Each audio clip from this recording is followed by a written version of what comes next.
CNN 24 সংবাদে আমি শর্মী আপনাদের স্বাগত জানাচ্ছি। চলুন দেখে নেওয়া যাক আজকের কিছু গুরুত্বপূর্ণ সংবাদ শিরোনাম। তারাপুরে ট্রেনের চাকায় কাটা পড়ে মৃত্যু এক যুবকের, তীব্র চাঞ্চল্য। ৩০৬ নম্বর শিলচর আইজল জাতীয় সড়কে ভয়াবহ দুর্ঘটনা, নিহত ২, গুরুতর আহত ৪। মেডিকেলে নতুন সিটি স্ক্যানের উদ্বোধন করে রোগীদের কথা শুনলেন মন্ত্রী কৌশিক রায়। নির্মীয়মান ইন্টিগ্রেটেড ডিসি অফিসও ঘুরে দেখলেন। উধারবন্দের জনসাধারণ অ্যাপের মাধ্যমে তাদের অভাব অভিযোগ জানাতে পারবেন, বললেন বিধায়ক রাজদীপ গোয়ালা। শ্রীভূমি জেলার কলেজ পড়ুয়াদের মধ্যে যুব আপদা মিত্রদের সপ্তাহব্যাপী আবাসিক প্রশিক্ষণের সূচনা। এখন আসছি বিস্তারিত সংবাদে। মঙ্গলবার ভোর ৫টার ঘর থেকে জীবিকার কাজে বের হওয়ার পর ট্রেনের চাকায় কাটা পড়ে এক যুবকের মৃত্যুর ঘটনায় চাঞ্চল্য ছড়িয়েছে। যুবকের নাম প্রীতম নাথ, বাড়ি বর্মনপাড়া এলাকায়। উল্লেখযোগ্য যে এই যুবক বর্মনপাড়া এলাকায় ঘর ভাড়া করে থাকতেন। সাত সকালে ঘর থেকে জীবিকার জন্য বেরিয়ে হঠাৎ করে ট্রেনের তলায় চাপা পড়ে যান তিনি। ছিন্ন ভিন্ন হয়ে যায় দেহ। এলাকায় নাগরিকদের মনে শোকের ছায়া নেমে আসে। পরে জিআরপিএফ পুলিশ মৃতদেহ সংগ্রহ করে পোস্টমর্টমের জন্য শিলচর চিকিৎসা মহাবিদ্যালয়ে পাঠায়। উল্লেখ্য যে ঘন ঘন তারাপুর রেলওয়ে ক্রসিং এলাকায় রেলওয়ে লাইনের নিচে সাধারণ নাগরিকদের প্রাণ হারানোর ঘটনা বেড়েই চলেছে এবং এ নিয়ে এলাকার নাগরিকদের মনে আতঙ্ক বিরাজ করছে। কেমনে কিতা হইছে, মানে মারা গেছে বা তোমার কিতা লাগে? আমার ছোট ভাই লাগে, সকালে রঙ্গিয়া 3 সাল থেকে মারা গেছে। আর আমরা কিচ্ছু কইতে পারি না, সকালে ঘুম থেকে উঠে আমরা শুনছি এরকম। আমরা গিয়ে দৌড়ে দেখছি আমার ছোট ভাই সুইসাইড করছে নি না এমনি কোনো দরবার উরবার হইছে তোমরা লগে? কইতে পারি না। এমনি তোমরা দরবার উরবার আসলো নি? আত্মীয়ের বাড়িতে বেড়াতে যাওয়ার পথেই ভয়াবহ সড়ক দুর্ঘটনায় প্রাণ হারালেন একই পরিবারের 2 সদস্য। গুরুতর আহত অবস্থায় শিলচর মেডিকেল কলেজ ও হাসপাতালে চিকিৎসাধীন রয়েছেন আরও 4 জন। সোমবার দুপুর 1:30 নাগাদ ৩০৬ নম্বর শিলচর আইজল জাতীয় সড়কের কাবুগঞ্জের পাকই বিল এলাকায় ঘটে এই মর্মান্তিক দুর্ঘটনা। জানা গেছে, শিলচরের তরণী রোড থেকে ধলাই সপ্তগ্রামে আত্মীয়ের বাড়িতে যাওয়ার সময় AS 11C 5218 নম্বরের ইলেকট্রিক অটোর সঙ্গে AS 11FC 3818 নম্বরের একটি স্কুল ভ্যানের সংঘর্ষ হয়। ধাক্কার তীব্রতায় অটোর যাত্রীরা ছিটকে পড়েন এবং অটোটি দুমড়ে মুচড়ে যায়। স্থানীয়রা দ্রুত আহতদের উদ্ধার করে শিলচর মেডিকেল কলেজ হাসপাতালে পাঠান। সেখানে চিকিৎসক 58 বছর বয়সী বেবুল উদ্দিন লস্কর এবং 2 বছরের শিশু মেহনাজ বেগম লস্করকে মৃত ঘোষণা করেন। দুর্ঘটনায় গুরুতর আহত হয়েছেন সায়রা বেগম লস্কর, সোহানা বেগম লস্কর, সাবির উদ্দিন লস্কর এবং 5 বছরের শিশু সুহানি বেগম লস্কর। তাদের মধ্যে কয়েকজনের অবস্থা সংকটজনক বলে জানা গেছে। নিহত ও আহতরা একই পরিবারের সদস্য। আপনজনের বাড়িতে বেড়াতে যাওয়ার আনন্দ মুহূর্তেই পরিণত হয়েছে শোকের মাতমে। ঘটনাকে কেন্দ্র করে পাকই বিল এলাকায় নেমে এসেছে শোকের ছায়া। ঘটনা হইছে আপনি যে এই সাইড থেকে অটো আইতে আসলো, আর কাবুগঞ্জ থেকে গাড়ি আইতে আসলো। কিতা গাড়ি আছে? এগু তো আপনার ম্যাজিক স্টুডেন্ট লই আইতে আসলো। আচ্ছা। আর এই সাইড থেকে অটো আইতে আসলো, ধলাই সাইড থেকে। আর যখন এই গাড়িটা স্পিডে আইছে, তার হাতে মোবাইল আসলো ড্রাইভাররা। আমি ওখান থেকে গরু বাঁধিয়ে যখন উঠছি, হাতে মোবাইল আসলো। হে মোবাইলও কিতা করছে, কানো লাগাই গাড়ি চালা।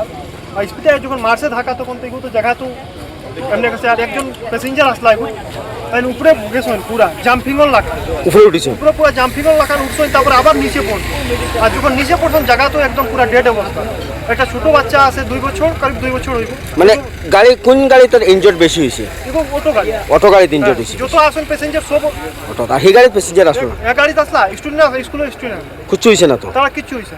আজকে সকালে প্রায় 11টার সময় শিলচর তরুণী তাকিয়া ধলাইয়ের দিকে যাওয়ার রাস্তায় বেগুল হোসেন লস্কর, অনুমানিক বয়স তার 57 বা 58, তার পরিবার নিয়ে তার জ্যেষ্ঠ শালীর বাসার যাওয়ার সময় কাবুগঞ্জ পাইকার পাকই বিলের সামনে একটা দুটো বেগে একটা গাড়ি আইয়া তার যে অটোটা আছে, অটোর মাঝে ধাক্কা মারছে। মারিয়া on the spot Bebul Uddin মারা গেছে। তার নাতিন, বের করে নাতিন বাচ্চা 3 বছরের বাচ্চা মেয়ে মারা গেছে। আরও তার ছেলে তার মেয়ে গুরুতর জখম আইসিউত আছে মেয়ে এখন মারাত্মক এখন বৃহৎ গরিব মানুষ দিন মজুরি খাওয়া। আমরা প্রশাসনের কাছে দাবি রাখবো যে এরা সুব্যবস্থা পাওয়া যাতে পায় এটা কই আমি আমার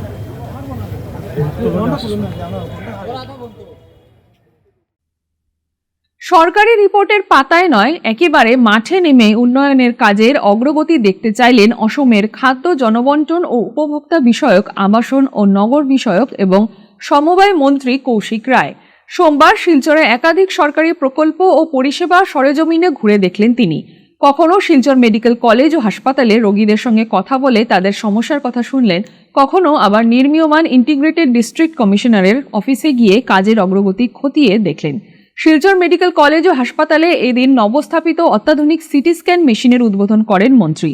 এরপর হাসপাতালের বিভিন্ন বিভাগ ঘুরে দেখে রোগী ও তাদের পরিজনদের জন্য থাকা পরিষেবা, পরিকাঠামো, পরিচ্ছন্নতা এবং হাসপাতালের সামগ্রিক কাজকর্মের খোঁজ নেন তিনি।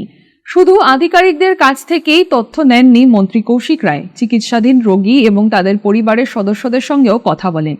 চিকিৎসা করাতে গিয়ে তাদের কোনো অসুবিধা হচ্ছে কিনা, পরিষেবা পেতে কোনো সমস্যা হচ্ছে কিনা সরাসরি তাদের কাছে জানতে চান তিনি। রোগী ও পরিজনদের কাছ থেকে পাওয়া অভিযোগ ও পরামর্শের ভিত্তিতে প্রয়োজনীয় পদক্ষেপ করতে হাসপাতাল কর্তৃপক্ষকে নির্দেশও দেন তিনি। উধারবন্দের জনসাধারণ অভাব অভিযোগ, সমস্যা, দাবি দেওয়া জানাতে বিধায়ক রাজদীপ গোয়ালার বাড়িতে যেতে হবে না। উধারবন্দের জনসাধারণ নিজ জায়গায় থেকে অ্যাপের মাধ্যমে তাদের অভাব অভিযোগ জানাতে পারবেন বা সরাসরি তার কাছে এসে তাদের সমস্ত অভাব অভিযোগ জানাতে পারবেন। এই জনসাধারণের সেবাই তার মহৎ উদ্দেশ্য।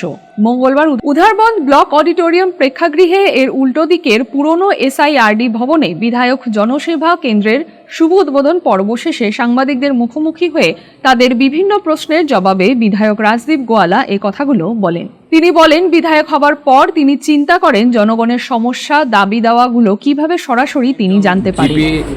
সদস্য হিসাবে কিভাবে এই জনসেবা কেন্দ্র থেকে উপকৃত হবেন? প্রথমে নমস্কার জানাই সাংবাদিক ভাই হিসাবে আপনাকে।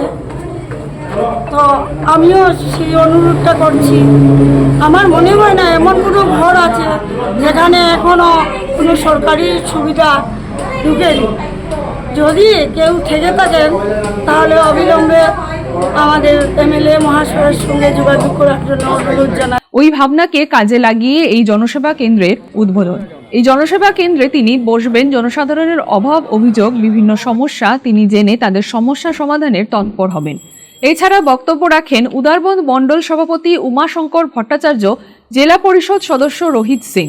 উপস্থিত ছিলেন দলের রংপুর মালুগ্রাম মণ্ডল সভাপতি পুলক দেব, বিজেপির রাজ্য কমিটির সদস্য মৃণাল ভট্টাচার্য, কাশীপুর মণ্ডল সভাপতি সুজিত গোয়ালা, উধারবন্দ মণ্ডল সাধারণ সম্পাদক স্বরূপ দত্ত, প্রদ্যুৎ চক্রবর্তী, শালগঙ্গা জেলা পরিষদ সদস্য দীপ্তি শুক্লবৈদ্য, উধারবন্দ জিপি সভানেত্রী কাকলি কর সহ বিভিন্ন জিপির সভানেত্রী, আঞ্চলিক পঞ্চায়েত সদস্যা সুদীপ গোয়ালা, রামেশ্বর কুর্মী সহ দলের মোর্চার পদাধিকারীরা ও দলের শুভাকাঙ্ক্ষীরা।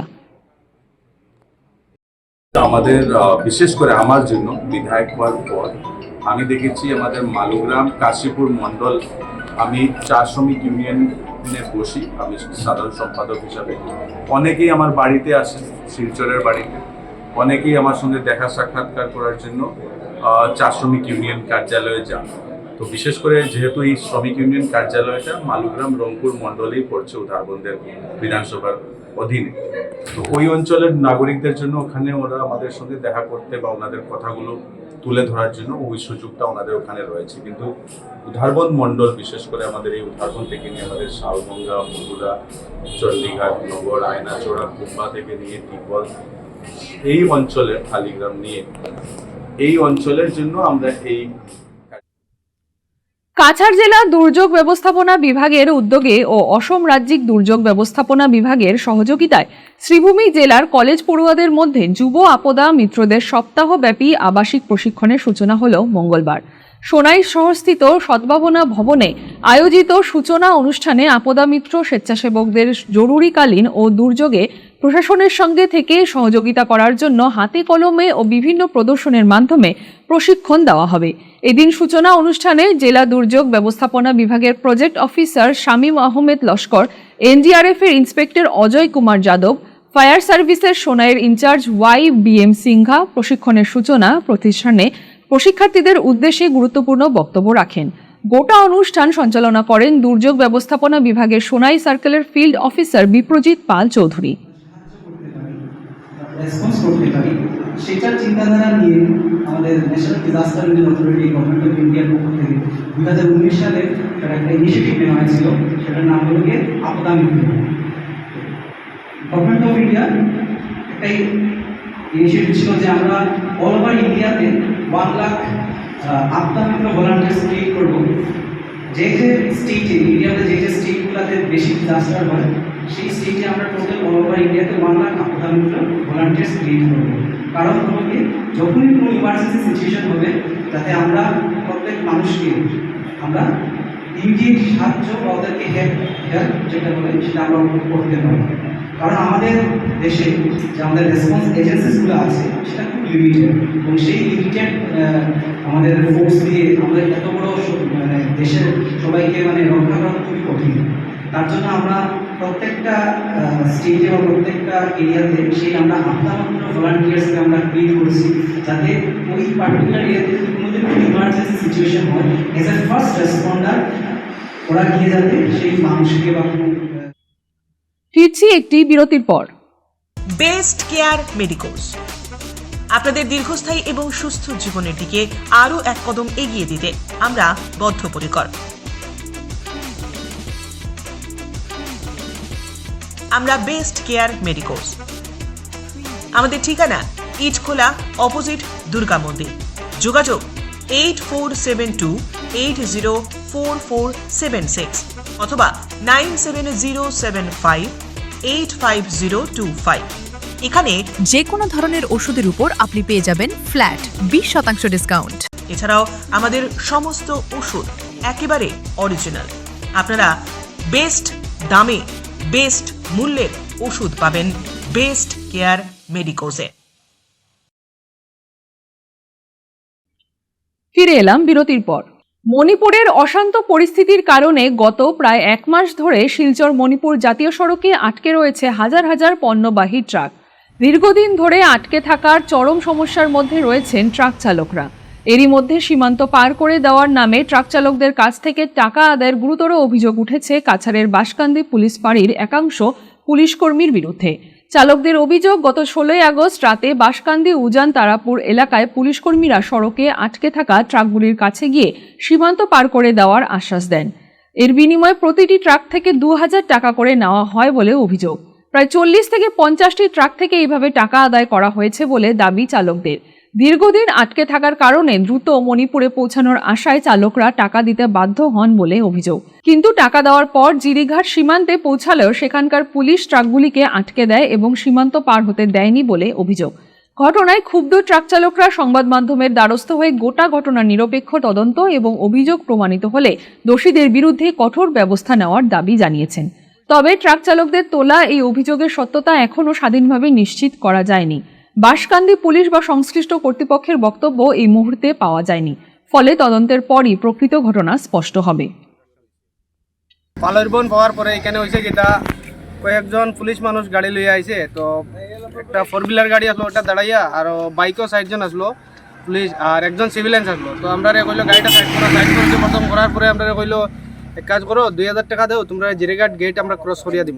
40টার মতন টোটাল গাড়ি আসলো, সব গাড়ি মানে আমরা ক্রস করাইয়া তারা দিব কইয়া পরে আমরা কাছ থেকে 2000 টাকা করে লইছে জিরিঘাট মানে আমরা এখানে থানা ক্রস করিয়া দিব। 2000 টাকা করে লইছে, ক্যাশ লইছে আর অনলাইনও লইছে। আমরা গেছে মানে ফটো আছে, স্ক্রিনশটও আছে আর মানে কল রেকর্ডিংও আছে। তারপরে 2000 টাকা করে লইয়া আমরা নেক্সট আমরা ফোন করছি এখানে পুলিশে, যখন আমরা ধরছে তো তারা কোনো পাত্তা দেয় না। জিরিঘাট পুলিশে আমরা ধরছে এখানে মানে ওভারটেক কিল লেগে করিয়া আর কইলাম স্যার এরকম তারা আমরা পাঠাইছে ওই কাজের লাগে ওরকম কই আমরা পাঠাইছে। তখন আমরা আইছি এসপি স্যারেও শিলচারেও কইতাম চাই মানে এই জিনিসটা গুরুত্ব দিয়ে অল্প চাইবার লাগিয়া। এমএলএ কৌশিক রায়েরও সাবরে দান্ডেও কইতাম চাই আমি মানে এই জিনিসটা অল্প গুরুত্ব দিয়ে তাই দেখবার লাগে। এখানে তো আমরা ড্রাইভার অল্প দূর থেকে 15 দিন 20 দিন 2 মাস 3 মাসের রাস্তায় আমরা গাড়ি ড্রাইভিং করে যাওয়ার পরে তারপরে রাস্তাতে আমরা লগে ওরকম মানে দুর্ঘটনা হইয়া যায়। এটার মাঝে অল্প নজরদারি দিবার লাগে মানে অনুরোধ রইল। ইউনিফর্মও আসলো 60 জন আসলো, তারা মানে বেশি আসলো 60 জনে আইয়া মানে টাকা লইছেন, লগে একজন সিভিলিয়ান্স আসলা ফোনপে দিয়ে টাকা লইছেন। এই ফোনপেটাও মানে স্ক্রিনশটটাও আছে, অনলাইন আমরা ট্রানজাকশন করছি ওটাও আছে, ক্যাশ বেশিরভাগ লইছেন আর ফোন নাম্বারটাও আছে। একটা ওয়াগনার গাড়ি আসলো ঠিক বাসকান্দি সারিয়া বন্ধুরাপুর ব্রিজের লগে, ওখানে সাইড করাইছেন, সাইড করে সবাই সাইড করো। তো সাইড করার পরে আমরা জিজ্ঞাসি কি স্যার 2000 টাকা দেও আর তুমি তান্ডে আমরা জিরিঘাট গেটটা ক্রস করি মানে থানা পাড়ি দিয়া দিবা, ওখানে বলে তার চ্যানেল আছে ওটা কইছেন। বললাম ঠিক আছে, তো এরকম হইলে যদি আপনি কইন 2000 টাকা তো ঠিক আছে লইন। আমরা যাই মানে বাসকান্দি পুলিশ প্রশাসনের উপরে এটা উচিত শাস্তি লওয়া যায়, যাতে ওটার লাগি একটা অনুরোধ জানাইলাম যত যত বড় অধিকারী সকল আছেন সবর গেছে 2000 টাকা করে রাখে। তারপরে কইলা যদি দেও না তোমরা 1 মাস 1.5 মাস লেট হইব এখান থেকে যাইতে, পরে তারপরে কইলা আমরা গেট পার করে দিলেই তারপরে ওটা কইয়া টাকাটা লইলা তারা আমরা ওটা কইতাম চাই মানে অতিশক্ত মানে তারা এই জিনিসটা আপনার পর্যন্ত লইন লইয়া আপনি এই জিনিসটা মানে বিচার করতে চাই। যেখানে আমরা পরে থানাত গিয়ে কয়েকজন মানুষ মিলিয়া ড্রাইভার থেকে লইয়া গিয়া এখানে জিনিসটা বুঝতাম পারছি মানে এখানে ওসি যারা লগে এরকম কোনো কথাও নাই, এরকম কিছু না। স্ক্রিনশট আর যেন পয়সা লইছেন এনার মোবাইল নম্বর হইছে একজন মানুষ আইয়া পয়সা লইছিল আমার কাছ থেকে, ও মানুষজনের ফটো। এরপরে ওই যে ট্রানজাকশন আর বাকিটা ক্যাশ করছি, ওই যে 2000 টাকা ট্রানজাকশন করছি, তারপর এখানে রেকর্ডিংও আছে। ডলু বরখলা জেলা পরিষদ এলাকার বরখলা বাজার সংলগ্ন বিসর্জন ও ছট পূজা ঘাট নির্মাণ নিয়ে শুরু হয়েছে জোর চর্চা। প্রায় 5 মাস আগে ঢাকডোল পিটিয়ে এই প্রকল্পে শিলান্যাস করেছিলেন কাছাড় জেলা পরিষদের চেয়ারম্যান কঙ্কন নারায়ণ শিকদার। প্রকল্পের জন্য বরাদ্দ রয়েছে প্রায় 20 লক্ষ টাকা, কিন্তু এতদিন পরও ঘাট নির্মাণের কাজে দৃশ্যমান কোনো অগ্রগতি নেই বলে অভিযোগ। এতেই প্রশ্ন উঠছে, কাজই যদি না হয় তাহলে বরাদ্দ অর্থের কি হলো? কাজ না করেই অর্থ তুলে নেওয়া হয়েছে কিনা তা নিয়েও জনমনের সন্দেহ দানা বাঁধছে, যদিও এই অভিযোগের সত্যতা এখনও প্রমাণিত হয়নি। সামনেই দুর্গোৎসব, বিসর্জনের সময় ঘাটটির প্রয়োজনীয়তা আরও বাড়বে, তাই জনস্বার্থে কেন এখনও কাজ শুরু হলো না তা জানতে চেয়েছেন বরখলা সেডোর সম্পাদক অজিত দাস এবং মাতৃভূমি ক্লাবের গৌতম ধর চৌধুরী। তাদের দাবি, প্রকল্পের বর্তমান অবস্থা, বরাদ্দ 20 লক্ষ টাকার ব্যবহার এবং কাজ বিলম্বের কারণ জনসমক্ষে স্পষ্ট করা হোক। পাশাপাশি দুর্গোৎসবের আগেই দ্রুত কাজ শুরু করে ঘাটটি ব্যবহারযোগ্য করার দাবি জানিয়েছেন তারা। এখন নজর সংশ্লিষ্ট কর্তৃপক্ষের দিকে। 5 মাস আগে শিলান্যাস, 20 লক্ষ টাকা বরাদ্দ, অথচ কাজ কোথায়? এর প্রশ্নের উত্তরই খুঁজছে বরখলাবাসী। খুব খুশি আজকে আমরা শ্যাডো এবং মাতৃভূমি সংগঠন, আমরা দুইটা সংগঠনে আজকে আমরা, যেহেতু আপনারা দর্শন আমি জানাই না আপনারা, আমার গৌতম ধর চৌধুরীও আপনারা কইব। তো জেলা পরিষদে ইঞ্জিনিয়ার, এই আমার ইঞ্জিনিয়ারের লইয়া ইলেকশনের আগে এটা আমরা খুব গর্বের কথা যে এখানে এটা বগলাতে বিসর্জন ঘাট নাই, এটা চিন্তা করতেন জেলা পরিষদ, এটা তাদের ধন্যবাদ জানাই না।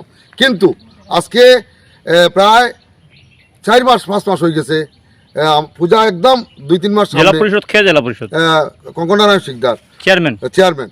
তো ওইটা তাই শৈলেশ যে ইঞ্জিনিয়ার তানে লইয়া হঠাৎ করে এটা শিলান্যাস করছে, এখানে বড় পঞ্চায়েত আরও কে আসলা, আমরা স্বেচ্ছাসেবী সংগঠন আমরা জানি না এটা।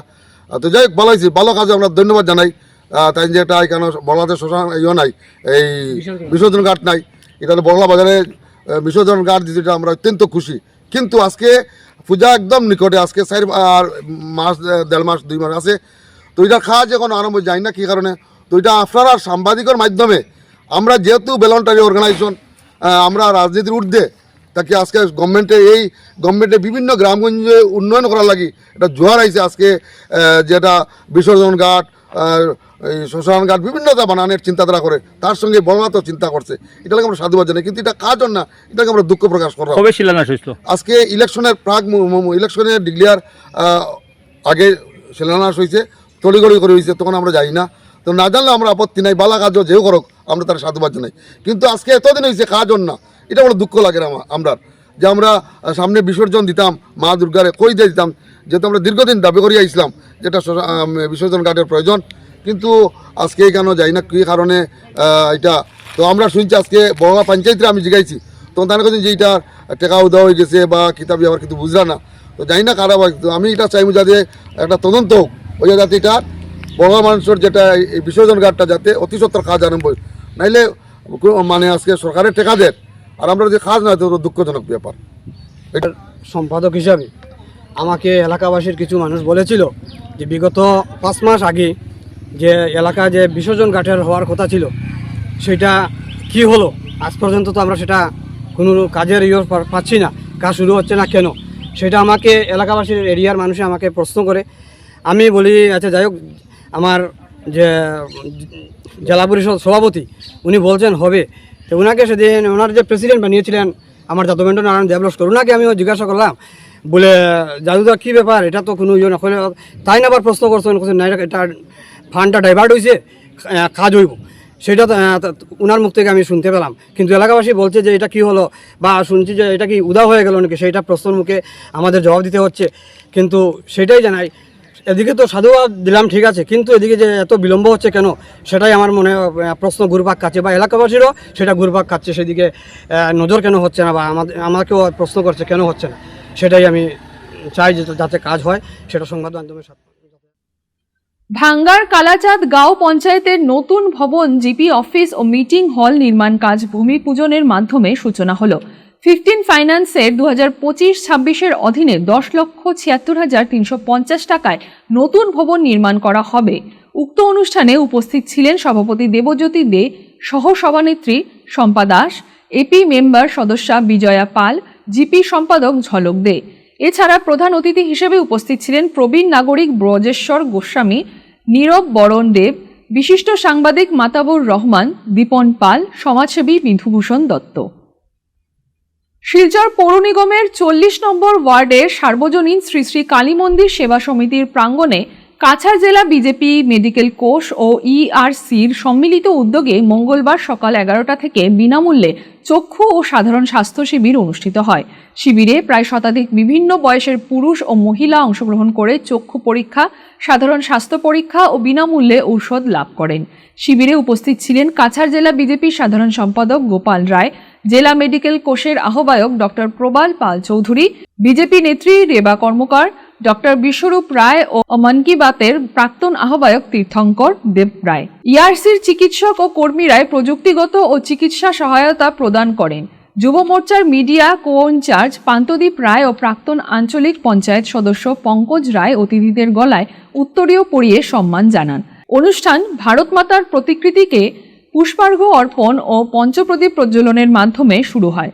অনুষ্ঠানে শিলচরের বিধায়ক ডক্টর রাজদীপ রায়ের প্রতিনিধি পুলক দাস, নিউ শিলচর মণ্ডল সভাপতি দুলাল দাস, ওবিসি মোর্চার সভাপতি হীরক দেবনাথ প্রমুখ উপস্থিত ছিলেন। ভারতবর্ষে অনেক রাজনৈতিক দল আছে, কিন্তু এরকম কোনো রাজনৈতিক দলের ব্যবস্থা নেই যে সারা বছর কিছু না কিছু মানুষের জন্য কাজ করার প্রচেষ্টা যে রাজনৈতিক দল করবে। এই ভারতীয় জনতা পার্টি আমরা একটা সপ্তাহ আছে, যেটা সপ্তাহ সেবা সপ্তাহ বলে পালন করি এরকম, এবং প্রত্যেকটা ভালো কার্যক্রমে আমরা মেডিকেল সেবাতে আমরা লিগাল দিই। মানুষের যখন আমরা দেখেছি বিভিন্ন সময় যখন মানুষের আইনের আশ্রয় নিতে হয়, তখন আমাদের লিগাল সেবাতে এরকমভাবে ভারতীয় জনতা পার্টি অনেকগুলো সেল আছে যারা মানুষের সেবার জন্য কাজ করে, এবং তার সব থেকে যে প্রয়োজনীয় সেল আছে এটা মেডিকেল সেল, যারা নেতৃত্ব দিচ্ছে ডক্টর প্রবাল পাল চৌধুরী মহাশয়, উনি আজকে এখানে আছেন। ওনার নেতৃত্বে কাছাড় জেলায় বিভিন্ন প্রান্তে, শুধু শহর ভিত্তিক নয়, গ্রাম গ্রামান্তর যেখানে মেডিকেল সেবা ঠিকমতো পৌঁছা যায় সেখানে মধ্যে গিয়ে মেডিকেল সেল কাজ করছে, এবং একটা স্বয়ংসম্পূর্ণ মেডিকেল সেল, এবং যেখানে প্রয়োজন সেখানে বিভিন্ন বিভাগের বিভিন্ন সরকারি সাহায্য নিয়ে এই সেল কাজ করছে। এবং আজকে যেভাবে আয়োজন করেছে, আগামী দিনে আপনারা যদি আরও বৃহত্তর বড়ভাবে করতে চান, তাহলে কাছাড় জেলা ভারতীয় জনতা পার্টি মেডিকেল সেল আপনাদের সাথে থাকবে। হাডামা এফসিকে গোলের বন্যায় ভাসিয়ে চলিত মাতৃভূমি cup prize money knockout football টুর্নামেন্টের দ্বিতীয় রাউন্ডে প্রবেশ করল নাহারুল ইউনাইটেড এফসি। স্থানীয় বাম নিত্যানন্দ উচ্চতর মাধ্যমিক বহুমুখী বিদ্যালয়ের খেলার মাঠে রীতিমতো এক পেশে খেলায় প্রতিপক্ষ হাডামা এফসি দলকে 4-0 গোলের বিশাল ব্যবধানে পরাস্ত করে তারা। এদিন ম্যাচের শুরু থেকে বেশ আক্রমণাত্মক ফুটবল খেলে নাহারুল ইউনাইটেড এফসি। ম্যাচের প্রথমার্ধে বল নিজেদের দখলে রাখে এবং ফলশ্রুতিতে 2-0 গোলে এগিয়ে থাকে। প্রথমার্ধের খেলায় নাহারুল ইউনাইটেড এফসি হয়ে গোল করেন রোহন সিং ও মণিকেতন সিং যথাক্রমে খেলার 6 ও 24 মিনিটে। দ্বিতীয়ার্ধে ঘুরে দাঁড়াতে মরিয়া হয়ে ওঠে হাডামা এফসি। অপরদিকে প্রথমার্ধের লিডে উজ্জীবিত নাহারুল ইউনাইটেড গোলের ব্যবধান বাড়ানোর লক্ষ্যে ঝাঁপিয়ে পড়ে। মাঝ মাঠের নিয়ন্ত্রণ নিজেদের হাতে নিয়ে একের পর এক আক্রমণ সাজায় নাহারুল ইউনাইটেড। ফলশ্রুতিতে দ্বিতীয়ার্ধে ম্যাচের 50 মিনিটে চানুপা সিংহ ও 59 মিনিটে আদিত্য সিং পরপর 2টি গোল করে হাডামার দুর্গে মোক্ষম আঘাত আনেন। এদিন হাডামা এফসি ঘুরে দাঁড়ানোর চেষ্টা করেও বিফল হয়, কোনো গোল করতে সক্ষম হয়নি তারা। শেষ পর্যন্ত 4-0 গোলের বিশাল ব্যবধানে জয়লাভ করে মাতৃভূমি কাপ ফুটবল টুর্নামেন্টের পরবর্তী রাউন্ডেই সহজেই জায়গা করে নেয় নাহারুল ইউনাইটেড এফসি।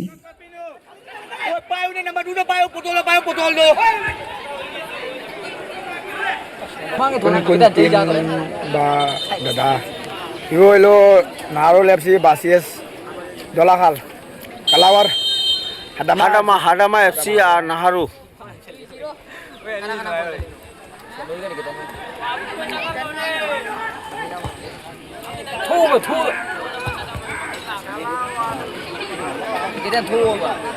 তো দারুণ একটি খেলা আমরা উপভোগ করতে পারছি ইতিমধ্যে। আপনারা দেখছেন রাজনগর টুডে। হাডামা এফসি আর নাহারু ইউনাইটেড রামপ্রসাদপুরের মধ্যে দারুণ একটি গোল, 2-0 গোলে এখনও এগিয়ে রয়েছে নাহারু ইউনাইটেড রামপ্রসাদপুর। প্রথমার্ধে 2টি গোল করে দিয়েছে। প্রথম খেলার শুরুতেই আক্রমণের বাগে রয়েছে। ইতিমধ্যে আবারও টান উত্তেজনা, দেখা যাক বল নিয়ে যাচ্ছে নাহারু ইউনাইটেডের 8 নম্বর জার্সি পরিণত রয়েছে। দারুণ সুযোগ ছিল কিন্তু গোল করতে পারে।